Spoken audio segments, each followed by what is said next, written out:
क्या आपको चलने फिरने में थकान महसूस होती है? क्या एक मंजिल चढ़ने पर भी आप हांफने लगते हैं?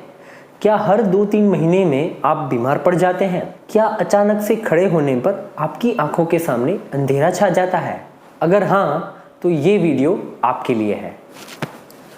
Hello guys, this is Dr. Jay. I am a consultant physician, diabetologist and a critical care specialist, and you are watching Doctor Plus, where I'll be a doctor plus something more and we'll be talking everything about good health and everything good about health. तो चलिए आज बात करते हैं anaemia के बारे में, यानी कि खून की कमी। ये एक काफ़ी कॉमन कंडीशन है, specially more common in females.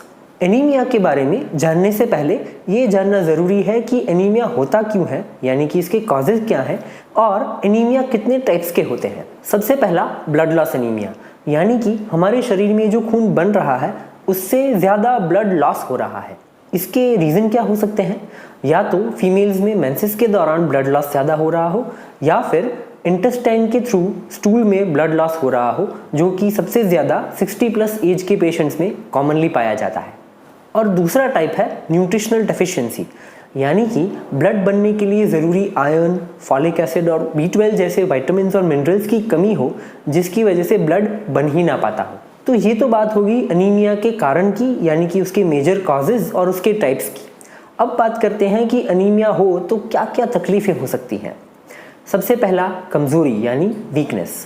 Second is easy फटीगेबिलिटी, यानी थोड़ा सा काम करने पर या थोड़ा सा चलने फिरने पर भी थकान महसूस होना। Third is pale hands and face, यानी चेहरे और हाथों में फीकापन। फोर्थ इज़ टेकिकार्डिया, यानी कि हार्ट रेट का ज़्यादा रहना।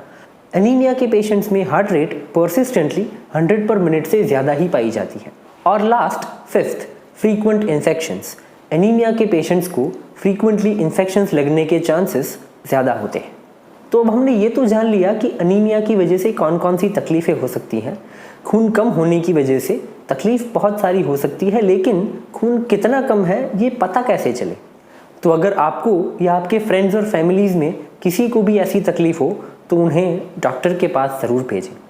तो जब आप ऐसी किसी कंप्लेंट के लिए डॉक्टर के पास जाएंगे तो वो आगे बताए हुए साइंस और सिम्टम्स चेक करेंगे और एक ब्लड टेस्ट करवाएंगे। ये ब्लड टेस्ट का नाम है CBC, यानी कंप्लीट ब्लड काउंट। ये एक बहुत ही सिंपल और किफ़ायती ब्लड टेस्ट है, लेकिन इसे काफ़ी इन्फॉर्मेटिव और ज़रूरी ब्लड टेस्ट माना जाता है। और इस एक टेस्ट से अनीमिया कितना सीवियर है, इसकी वजह क्या हो सकती है, यानी कि न्यूट्रिशनल डेफिशिएंसी या ब्लड लॉस अनीमिया, ये भी पता लगाया जा सकता है। तो अब आपके इस टेस्ट के रिपोर्ट आने पर अगर आपका हीमोग्लोबिन 11 ग्राम% से कम है तो आपको अनीमिया है।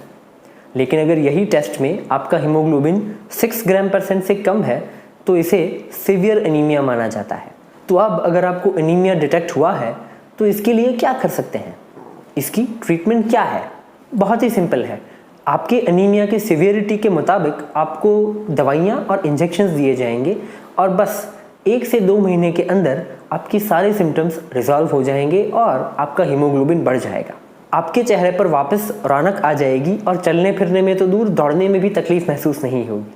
नहीं, ये कोई जादू नहीं, ये सिर्फ आपके ब्लड लेवल्स को नॉर्मल लेवल में लाने के लिए एक ट्रीटमेंट है।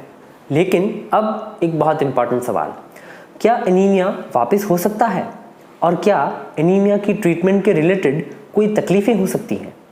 तो ये जानने के लिए एनीमिया की ट्रीटमेंट शुरू करते वक्त ये जानना ज़रूरी है कि एनीमिया किस वजह से हुआ है।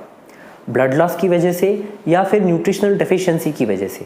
न्यूट्रिशनल डेफिशिएंसी तो किस न्यूट्रिशनल डेफिशिएंसी की वजह से, और ब्लड लॉस तो कौन से टाइप के ब्लड लॉस की वजह से। फीमेल्स में मेंसेस की वजह से हुआ है या एजड पेशेंट्स में इंटेस्टाइन से होते हुए ब्लड लॉस में स्टूल में ब्लड लॉस होने की वजह से।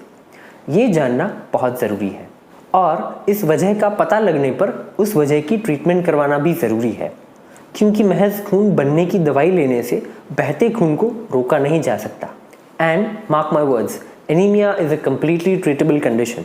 तो इसका कारण जानना बहुत ज़रूरी है और जैसे ही इसका रीज़न पता चले उससे रिलेटेड उसकी ट्रीटमेंट करवाना भी उतना ही ज़रूरी है।